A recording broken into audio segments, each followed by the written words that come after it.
नमस्कार साथियों, आप लोग कैसे हैं। उम्मीद करते हैं आप लोग बेहतर ही होंगे और अपने स्वास्थ्य पर ध्यान देते होंगे। आज हम पढ़ेंगे वायुमंडल के संगठन एवं संरचना के बारे में। इससे पहले हम पढ़ चुके हैं पृथ्वी की गतियां, उससे भी पहले हम पढ़ चुके हैं लैटिट्यूड एंड लॉन्गिट्यूड क्या होते हैं, अक्षांश एवं देशांतर क्या होते हैं, पढ़ चुके हैं। आज हम ज्योग्राफी का तीसरा वीडियो है ये, जिसका नाम है वायुमंडल का संगठन एवं संरचना। सबसे पहले हमको समझना ये आवश्यक हो जाता है कि वायुमंडल आखिर क्या है। वायुमंडल आखिर क्या है, देखिए हमारे पृथ्वी के चारों ओर फैली हुई गैस की परत को वायुमंडल कहते हैं। अब मान लीजिए दोस्तों, ये क्या है, पृथ्वी है। हमारे पृथ्वी की चारों ओर, हमारे पृथ्वी के चारों ओर फैली हुई गैस की परत को वायुमंडल कहते हैं। ठीक, इसको वायुमंडल कहते हैं। समझ गए होंगे। जैसे मान लीजिए आप जिस भाग को अभी देख रहे हैं, जैसे मान लीजिए देखिए क्या है, ये क्या है, आप भी एक ऐसे कल्पना कीजिए, ये क्या है, ये वायुमंडल है। हमारे पृथ्वी की चारों ओर फैली हुई एक गैस की परत है। हमारे पृथ्वी के चारों ओर फैली हुई एक गैस की परत है, इसको हम वायुमंडल कहते हैं। ओके, लेकिन अगर इस वायुमंडल के बीच में, मैं क्या बोल रहा हूं, इस वायुमंडल के बीच में धूलकण है। क्या है? धूलकण। धूलकण के माध्यम से ही डस्ट पार्टिकल है, डस्ट पार्टिकल के माध्यम से ही आप मेरे बातों को सुन पा रहे हैं। क्या बात है, क्या बता रहे हैं। जैसे अगर आप अभी वीडियो देख रहे हैं तो आपके अगर कोई मित्र है, माता है या पिताजी हैं, आपको बुला रहे हैं, आप कैसे सुन पा रहे हैं? आपके कानों तक आवाज किसके माध्यम से जा रहे हैं आगे? तो इसके बीच में इस वायुमंडल ठीक, इस वायुमंडल के बीच में, इसके बीच में धूलकण है, डस्ट पार्टिकल है, छोटे छोटे कण है, धूलकण। इस जैसे मैं बोला, क्या बोला, जैसे मैं बोला, मैं बता रहा हूं वायुमंडल के संगठन एवं संरचना के बारे में। इसके बीच में धूलकण है, यही मेरा जो साउंड है, ध्वनि है, ऐसे लटक लटक लटक, एक कण से दूसरे कण, दूसरे कण से तीसरे कण, तीसरे कण से चौथे कण, इसके थ्रू से जाते जाते जाते जाते जाते हमारे कानों तक, ईयर ड्रम तक, चदरा तक पहुंचते हैं आवाज, ध्वनि, इसके माध्यम से। ठीक, जैसे मान लीजिए, ठीक, ये पार्टिकल है, ये क्या है, पार्टिकल है। कोई व्यक्ति यहाँ से बोल रहा है, कोई व्यक्ति यहाँ से बोल रहे हैं और दूसरे व्यक्ति यहाँ से सुनेंगे, इसका कान है, सुनेंगे। अब ये जो कुछ भी बोले, बाबू इसको बोले कि कहाँ जा रहे हो, तो इसका जो आवाज है ना, इसके माध्यम से ऐसे से जाएंगे। ये जो लटक छटक कर जा रहा है इसके कानों तक, ये धूलकण के माध्यम से जा रहा है। अर्थात ये जो हमारे वायुमंडल है, धूलकण से बना हुआ है, और ये जलवाष्प से बना हुआ है, और ये गैसों की परत से बना हुआ है। हमारे वायुमंडल संगठन का तात्पर्य होता है किससे बना हुआ है वायुमंडल का संगठन। देखिए पहले वायुमंडल समझते हैं क्या। हमारे पृथ्वी के चारों ओर से गैस की परत से घिरी हुई को वायुमंडल कहते हैं। क्या कहते हैं? वायुमंडल कहते हैं। लेकिन यह वायुमंडल, हवा को क्या आप देख पाते हैं? तो आप बताइएगा जी नहीं। तो आप एक फीलिंग कीजिएगा, एक आप महसूस कीजिएगा हवा को। हवा रंगहीन होते हैं, हवा का कोई रंग नहीं होता, वह नहीं, व्हाइट भी नहीं होता हवा का रंग। आप लोग, बहुत सारे स्टूडेंट बोलते हैं कि हवा का रंग कैसा है, वो बोलते हैं व्हाइट है जी, उजला है। नहीं, हवा का जो रंग है ना, ये व्हाइट नहीं है, ये रंगहीन है, इसका कोई कलर ही नहीं होता है। अगर कोई कलर होता तो शायद हम आपको अभी तो नहीं देख रहे हैं, आप कमेंट कीजिएगा तो आप देखेंगे तो हम देख पाएंगे। लेकिन अगर आप हमको देख पा रहे हैं, अगर यही वायुमंडल हवा में रंग हो जाते, हवा का कोई कलर हो जाता, तो शायद आप हमको नहीं देख पाते।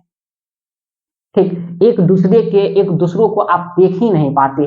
मेरे बगल में क्या रखा हुआ है, ये बोर्ड है, ये मार्कर है कि नहीं, हम देख ही नहीं पाते, क्योंकि ये जो इसका रंगहीन है, ये वायुमंडल का कोई रंग नहीं है। रंग न होने के कारण इस मार्कर को हम देख पा रहे हैं।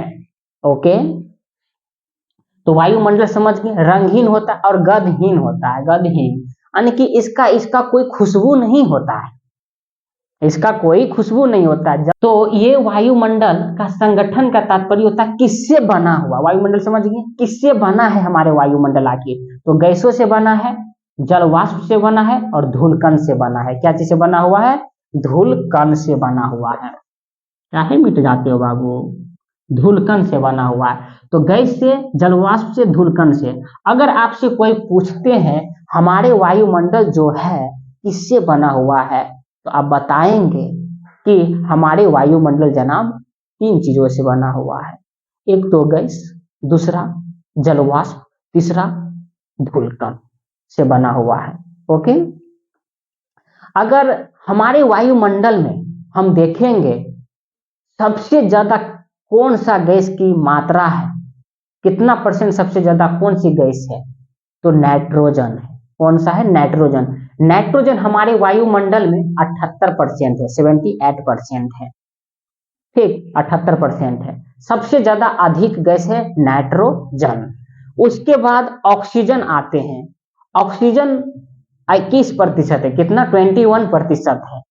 उसके बाद आर्गन आते हैं, आर्गन 0.93% है। उसके बाद कार्बन डाइऑक्साइड आते हैं, कार्बन डाइऑक्साइड 0.04% या 3% आप भी कह सकते हैं, लेकिन हाल फिलहाल में 3% नहीं 4% उसको बोला जाता है। ओके, तो ये हमारे संगठन का तात्पर्य हुआ। आखिर हमारे वायुमंडल किससे बना हुआ, ये हमारे वायुमंडल किससे बना हुआ है, समझ गए। तो कहेंगे ये वायुमंडल जनाब गैसों से बना है, जल वाष्प से बना है, धूलकण से बना हुआ है। ठीक, अब आप इस तरीके से बता सकते हैं वायुमंडल इस चीजों से बना हुआ है।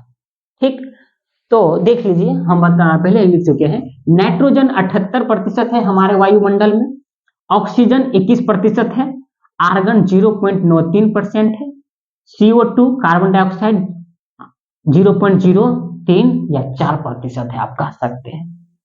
ठीक, तो ये हमारे वायुमंडल का विशेषता हुआ संगठन का, किससे बना हुआ है। ठीक, अब जैसे मान लीजिए दोस्तों, ठीक, ये तो हम पढ़ चुके हैं वायुमंडल का संगठन, संरचना क्या होता है। संरचना में हम पढ़ेंगे कि आखिर जो हमारे वायुमंडल है का स्वरूप क्या है, आकार क्या है। जैसे हमारे पास 2 आंखें हैं, 2 हाथे हैं, 2 पैर हैं, एक पेट है। तो इसी तरीके से वायुमंडल का स्वरूप क्या है, तो तापमान के आधार पर जब हम देखेंगे, टेम्परेचर के आधार पर हमारे वायुमंडल को 5 परतों में विभाजित किया गया है, बांटा गया है, क्लासिफिकेशन किया गया है। तो ये जो हमारे एटमॉस्फेयर है, ये 5 परतों में, लेयर में बांटा गया है। पहला क्षोभ मंडल, दूसरा समताप मंडल, तीसरा मध्य मंडल, चौथा आयन मंडल, 5वां वायुमंडल। ये 5 परत है, 5 परत है। पांचों परत को हम बारी बारी कण से पढ़ेंगे इस वीडियो में। आप लोग मस्त रहिए और पूरी लगातार एंजॉय के साथ पढ़ते रहिए। तो हम जानते हैं, अब वायुमंडल का संगठन के बारे में जान चुके हैं, अब वायुमंडल का हम जानते हैं। लेकिन एक बात और सुन लीजिए, वायुमंडल जो 32 किलोमीटर तक आप ऊपर अगर हम जाएंगे, 32 किलोमीटर तक, मान लीजिए आप कल्पना कीजिए 32 किलोमीटर उड़ गए हैं, 32 किलोमीटर तक पहुंच गए हैं। जब आप 32 किलोमीटर तक जाएंगे तो आप पाएंगे कि उसके बाद गैस की मात्रा है, ऑक्सीजन हो गया, नाइट्रोजन हो गया, जितना सारे गैस है सबका मात्रा में गिरावट आती है। क्या आती है, गिरावट आती है। 32 किलोमीटर से आप ऊपर जाएंगे तो आप एक सिलेंडर लेकर चलिए, ऑक्सीजन का सिलेंडर, तभी आप वहां पर रह पाइएगा। न तो अंतरिक्ष में जाइए, बस बॉडी फट जाएगा बिना ऑक्सीजन का। इसलिए 32 किलोमीटर तक 99%, 32 किलोमीटर तक 99% गैस पाए जाते हैं और 1% ऊपर बाकी जो रह गया है।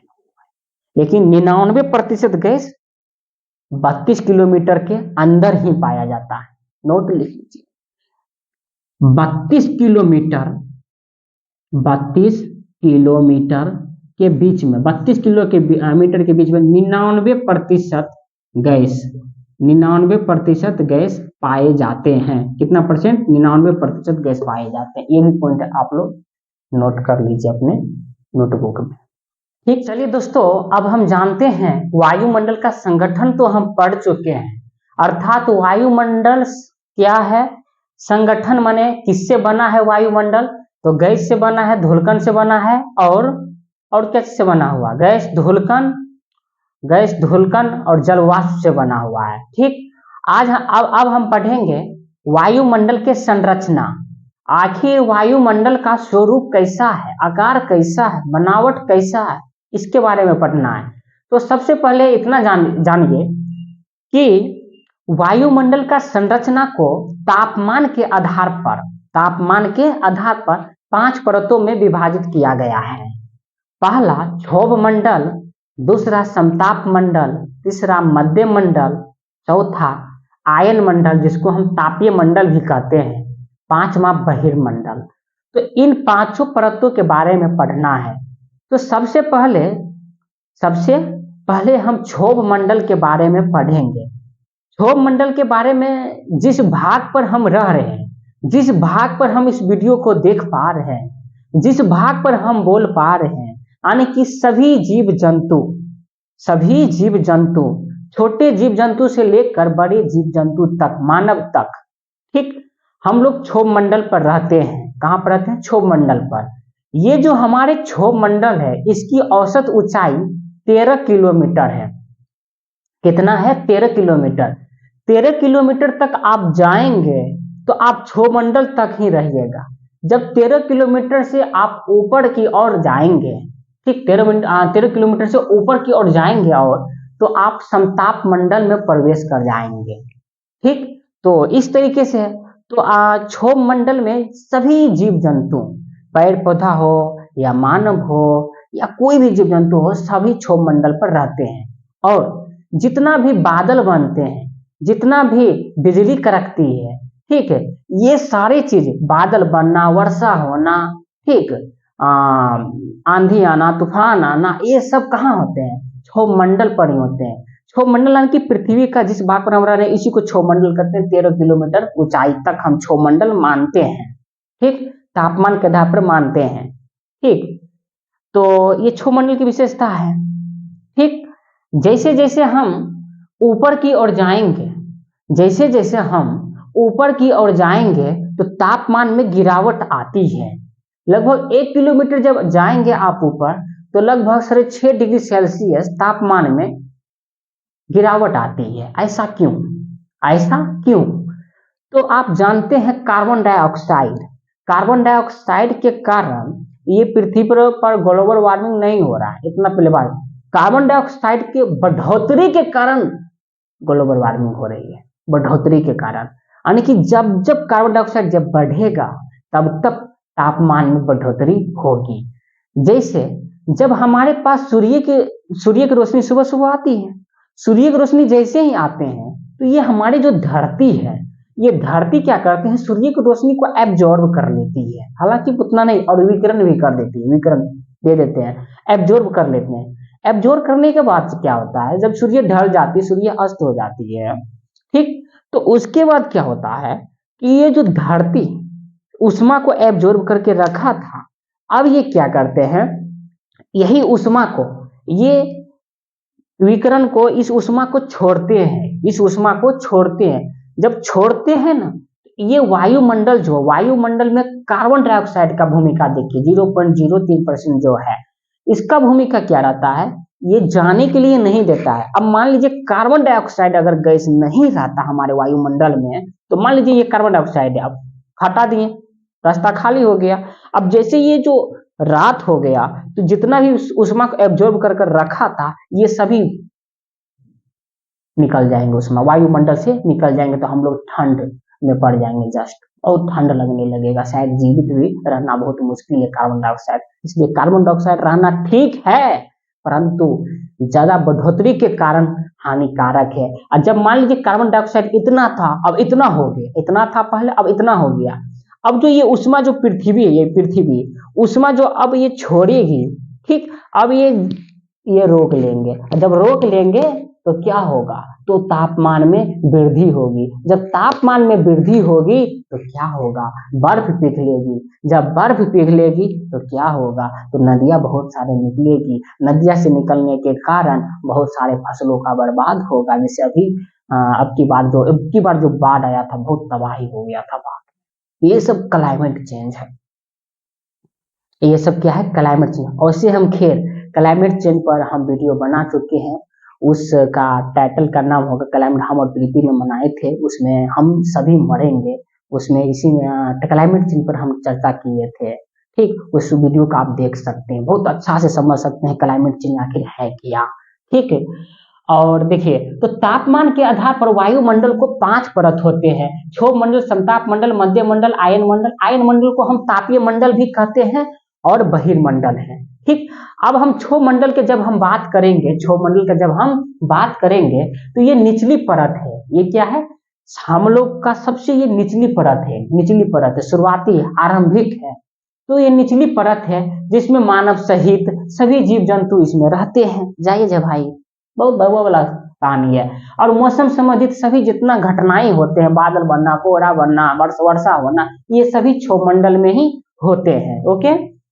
उसके बाद इसमें क्या है, एक हाई प्रेशर, एक लो प्रेशर, उच्च वायु दाब और निम्न वायु दाब की ओर के कारण समूहनीय मंडल भी कहते हैं। देखिए, क्षोभ मंडल को समूहनीय मंडल भी कहते हैं, क्यों, बिकॉज क्यों हम आखिर वाई क्यों कहते हैं हम क्षोभ मंडल को समूहनीय मंडल। देखिए, अब मान लीजिए जैसे जैसे बहुत गर्म है, मान लीजिए बहुत गर्म है, जब जैसे ही गर्म आएंगे, गर्मी का मौसम आएंगे, तो यहाँ के जो वायु है ये भी गर्म हो जाएगा, ये भी गर्म हो जाएगा। जब वायु गर्म हो जाती है तो ये वायु ऊपर की ओर उठती है, ये वायु ऊपर की ओर उठती है, इसी को हम कहते हैं समूहनीय, ठीक। तो भूमध्य रेखा वाले इलाके पर 10 डिग्री उत्तर, 10 डिग्री दक्षिण, आप ये भी कह सकते हैं कर्क रेखा और मकर रेखा के बीच में सूर्य की रोशनी लंबवत पड़ती है, जिसके परिणाम स्वरूप क्या होता है, वहां पे बहुत सारे सी है, समुद्र है, ठीक। अब समुद्र होने के कारण क्या होता है, वहां पे जो जल वाष्प ज्यादा बनते हैं, और जब जल वाष्प वाष्पीकरण वहां ज्यादा होते हैं, वाष्पीकरण जब जाते और ज्यादा होते हैं तो वहां पे समूहनी, और वहां पे जब गर्मी ज्यादा है तो वायु गर्म हो गई, जब वायु गर्म हो गया तो वो इस वायु ऊपर उठेगी, यही वायु ऊपर उठते उठते क्या होते हैं, आखिर जब लास्ट में जाते हैं ना, लास्ट में ये ठंडा हो जाते हैं, इस वायु जहां पे इसको ठंडा मिलता है वहीं पर कहते हैं अब बाबू हम बस, अब हम ना जेबो ऊपर, अब ये बादल बन जाता है, क्या बन जाता है मेरे दोस्त, बादल बन जाता है। बादल जैसे ही बन गया, अब कहते हैं हम इसका जो गुरुत्व बल है पृथ्वी का, ये कहते आ जा, अब कहल ऊपर वेट कर रहा है, तो बस ये बारिश हो जाता है। इस तरीके से वर्षा होती है। वर्षा के 3 प्रकार होते हैं, पर्वतीय वर्षा, समूहनीय वर्षा, चक्रवाती वर्षा। एक पर्वतीय वर्षा जो हम बताएं, ये समूहनीय वर्षा का हम एक बताए थे, इसलिए क्षोभ मंडल को हम समूहनीय मंडल भी कहते हैं, शायद आप समझ चुके हैं, ओके।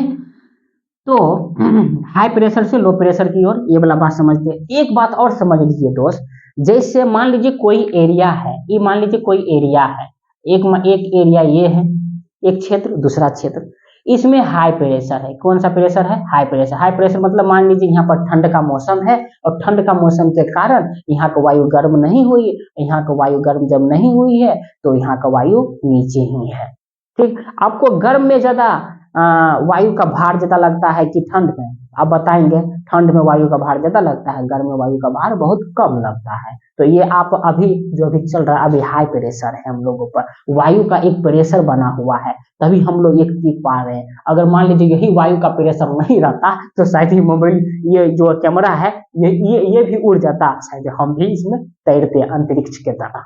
ये कहानी है इसमें।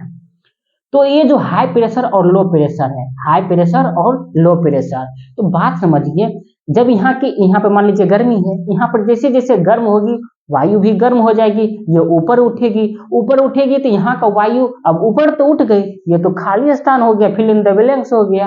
अब जैसे ये खाली स्थान हो गया, ये बबुआ कहता अरे कन्ने, ये कहता वैकेंसी निकल गलो, चल भरेला, यानी कि वैकेंसी जैसे ही निकल जाता है तो लो प्रेशर की ओर यहाँ पर हवा खाली हो गया, ये ऊपर चला गया, ये ऊपर चला गया, यहाँ पर बादल बन गया, क्या बन गया, बादल बन गया। यहाँ का हवा अब 20% बचल है, तो 20% जब बचल है ना तो ये हाई प्रेशर कहता है अब चल इधर वैकेंसी निकल लो। तो ये तो फिर यहाँ पे जैसे ही जैसे आते हैं तो ये बहुत तेजी से आते हैं, ये क्या करते हैं, बहुत तेजी से आते हैं। बहुत तेजी से आने के कारण आंधी तूफान आ जाते हैं। क्या आ जाते हैं, आंधी तूफान। तो हम लोग आंधी तूफान में खड़ा भी नहीं हो पाते हैं। ठीक, जब बचपन में हम लोग साइकिल चलाते थे ना तो जब आंधी आ जाता था ना, जाने के लिए नहीं देता था, पीछे माथे ढेकर लेता था। ये तो हर मानव की दिनचर्या के जीवन में आंधी का को क्या करना पड़ता है, लड़ना पड़ता है उससे। बहुत सारे जब हम किसानों को देखेंगे तो अगर वो मक्का हो गया, कुछ भी हो गया, पसारते, मतलब कि समझते कि नहीं, मक्का उक्का को जब कुछ भी फसल उसल उगाते हैं उसका कहीं बहुत फसल बर्बाद हो जाते हैं।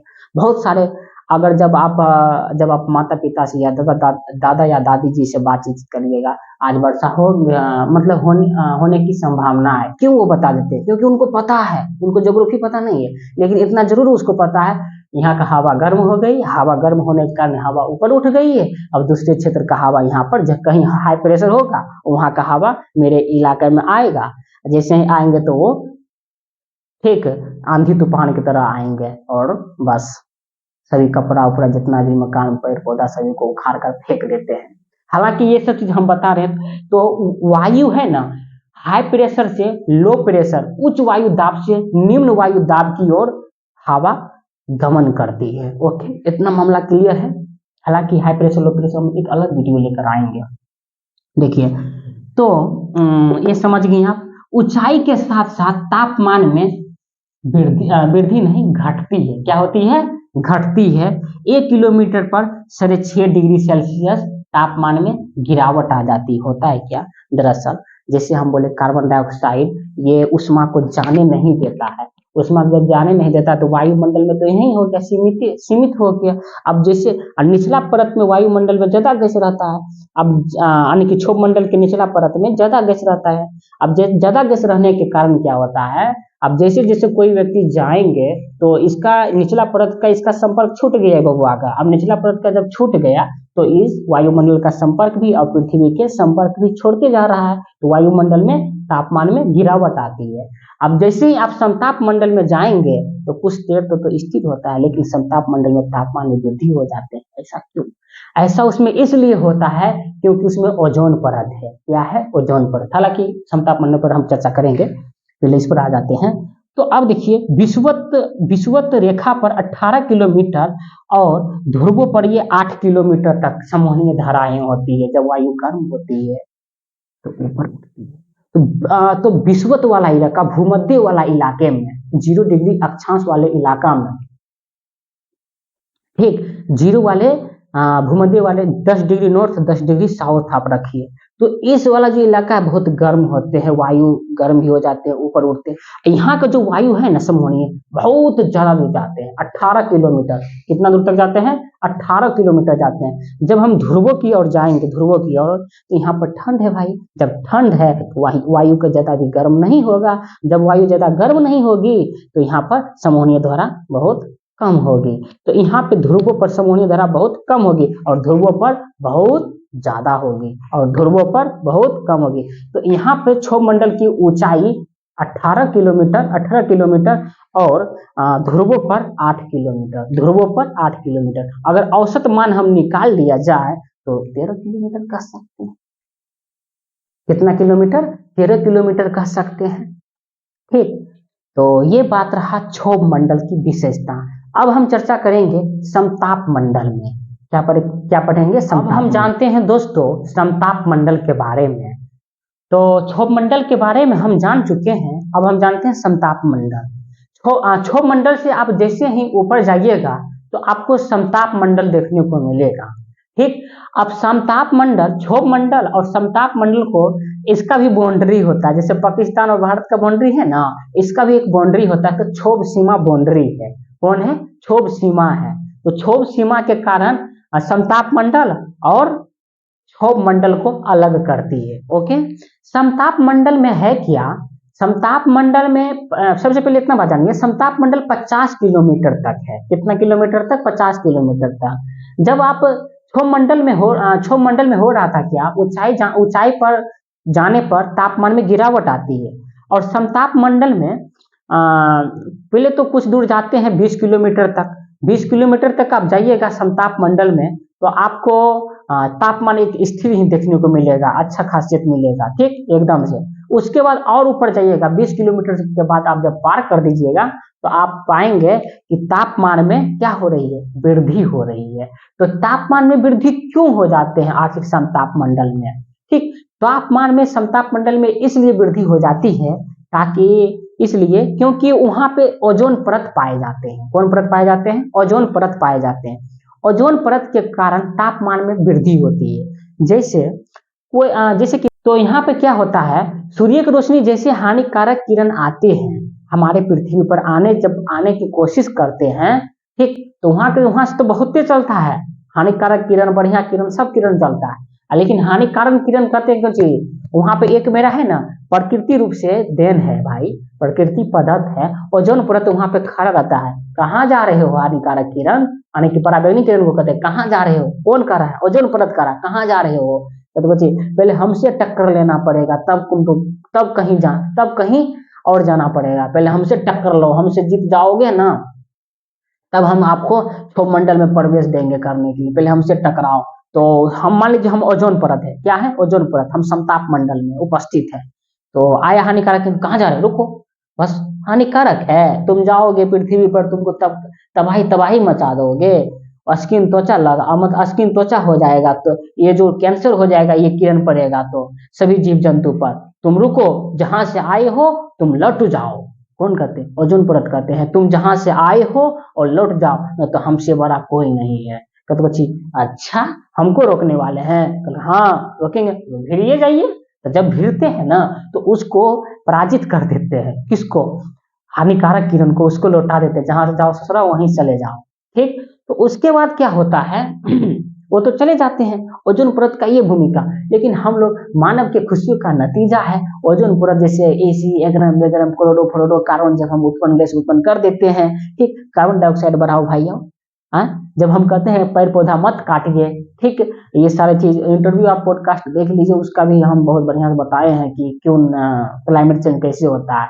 तो ये जो आप जब पेड़ पौधा काटिएगा, एसी वगैरह चलाइएगा, मकान बनाइएगा, सब चीज, रोड बनाइएगा, नाली बनाइएगा, इससे इसका परिणाम क्या हो रहा है जानते हैं? ओजोन परत को छेद कर रहा है। ओजोन परत जब छेद हो जाएगा ना, तो मानव पर जितना भी सभी जीव जंतु रहते हैं ना, तो शायद नहीं रह पाएंगे, ठीक। इसका ये कारण है। तो ओजोन परत को छेद से बचाना चाहिए हम लोगों को। सोसाइटी को विजिलेंस करना चाहिए, जागरूकता करना चाहिए, ठीक। तो देखिए, इसकी खोज, समताप मंडल की खोज टीज रेनस डी बोर्ड के द्वारा किया गया था। उसके बाद यहाँ पर बादल नहीं बनती है। पहले ही हम बता दिए, आपको बता दिए कि क्षोभ मंडल में ही जितना भी बादल जैसे घटनाएं होते हैं, मौसम संबंधित घटनाएं होते हैं, सभी क्षोभ मंडल में ही होते हैं। समताप मंडल में बादल नहीं बनते हैं। इसलिए बादल नहीं बनने के कारण हवाई जहाज एंड एरोप्लेन वो समताप मंडल में ही उड़ते हैं। उड़ाने के लिए आदर्श माने जाते हैं समताप मंडल को। अब मान लीजिए हवाई जहाज को, अब मान लीजिए ये क्षोभ मंडल में उड़ाते हम, और जब क्षोभ मंडल में उड़ाते तो जानते क्या होते हैं? तो बादल देखते, बादल बन रहे हैं भाई। अब बादल बन गया, हमरे पर एगो गिर गया था, यानी कि बिजली चमक गया तो गया काम से, ठीक, भस्म हो जाएगा हवाई जहाज। इसलिए जहां पर बादल नहीं बनता है ना, समताप मंडल में बादल नहीं बनता है, इसलिए हवाई जहाजों को बहुत लंबा सफर होता है, उसको लेकर जाते हैं समताप मंडल में उड़ाने के लिए, आदर्श माने जाते हैं वहां पर। अच्छा खासियत, अगर बारिश हो रहा है क्षोभ मंडल में तो आप भाग जाइए समताप मंडल में। समताप मंडल में जैसे ही चले जाएंगे, मतलब बारिश कहाँ हो रहा है, बस बल्ले बल्ले कीजिए, आप मस्त रहिए, ठीक। तो ये है खासियत समताप मंडल की। तो यहाँ पे बादल नहीं बनती है समताप मंडल में। ऊंचाई इसका है 50 किलोमीटर, कितना है 50। जब आप 20 किलोमीटर तक जाएंगे ना तो तापमान आप स्थिर पाइएगा। उसके बाद फिर आगे की ओर जाएंगे, 20 किलोमीटर से और आगे जाएंगे तो तापमान में क्या हो जाएगा, वृद्धि होगा। तापमान में क्या होगा, वृद्धि होने लगेगा। इतना बात रखिए। क्षोभ मंडल में तापमान ऊंचाई के साथ तापमान में गिरावट आती है, और जैसे हम समताप मंडल में जाते हैं तो तापमान में, टेम्परेचर में वृद्धि होती है। ओके, ये ओजोन परत के कारण होते हैं। किसके कारण, ओजोन परत का हानिकारक किरण को भी रोकते हैं। ठीक, उसके बाद हवाई जहाज उड़ाने के लिए आदर्श माने जाते हैं समताप मंडल और क्षोभ। समताप मंडल और क्षोभ मंडल को क्षोभ सीमा अलग करती है। कौन अलग करती है, क्षोभ सीमा। चलिए दोस्तों, अब हम जानते हैं मध्य मंडल के बारे में। अभी तक हम चर्चा कर चुके हैं, क्षोभ मंडल पढ़ा चुके हैं, समताप मंडल भी। अब हम चर्चा करते हैं मध्य मंडल। मध्य मंडल को जब आप देखेंगे, ठीक, तो मध्य मंडल की ऊंचाई समताप मंडल से 80 किलोमीटर है। कितना किलोमीटर है, 80 किलोमीटर है समताप मंडल से। ठीक, 80 किलोमीटर। और उसके बाद ये उल्का पिंड इसमें जलने लगते हैं। होता है क्या, अगर कोई भी उल्का पिंड किसके चक्कर लगाते हैं, सूर्य के चक्कर आने के लगाते हैं। जब भी उल्का पिंड हमारे पृथ्वी पर आते हैं, गिरने की संभावना बनते हैं, तो उससे पहले हमारे पृथ्वी के वायुमंडल के 5 परत है। क्षोभ मंडल, समताप मंडल, मध्य मंडल, आयन मंडल और बहिर्मंडल। ये 5 परत है। पहले यही इन 5 परत से टक्कर लेना पड़ता है, तब हम लोगों तक पहुंचते हैं। होता है क्या, जब उल्का पिंड पृथ्वी पर गिरने वाली होती है तो बहिर्मंडल में तो प्रवेश हो जाते हैं। उसके बाद आयन मंडल भी उसको भी यानी कि प्रवेश कर देते हैं। प्रवेश होने के बाद क्या होता है, जब ये मध्य मंडल में आता है तो मध्य मंडल कहते हैं, कहाँ जा रहे हो उल्का पिंड बाबू, बताओ बताओ बताओ। किसको बोल रहे हैं, उल्का पिंड को बोल रहे हैं। कहाँ जा रहे हो, कल जा रहे हैं पृथ्वी पर पूरा जितना लोग हैं, मानव सभी, जो जितना सभी जीव जंतु है ना, सबको हम भस्म कर देंगे। उल्का पिंड बोल रहे हैं। आखिर क्यों, ये हालांकि एक हम काल्पनिक रूप से हम बोल रहे हैं ताकि आप लोगों को समझ सकें। ठीक, इसलिए मैं बता रहा हूँ। तो आप लोग इसको सच नहीं मान लीजिए कि ऐसे उल्का पिंड बोल रहा है भाई, ऐसा मत नहीं। ठीक, तो ये उल्का पिंड मतलब कि कहाँ, मतलब मध्य मंडल कहाँ जा रहे हो, थोड़ा समाचार आगे बताते चलो। तो हाँ, बताएंगे क्यों नहीं, क्या हुआ, हम चाह रहे हैं सभी जीव जंतु को पृथ्वी पर जो क्षोभ मंडल में जाएंगे सबको भस्म कर देंगे।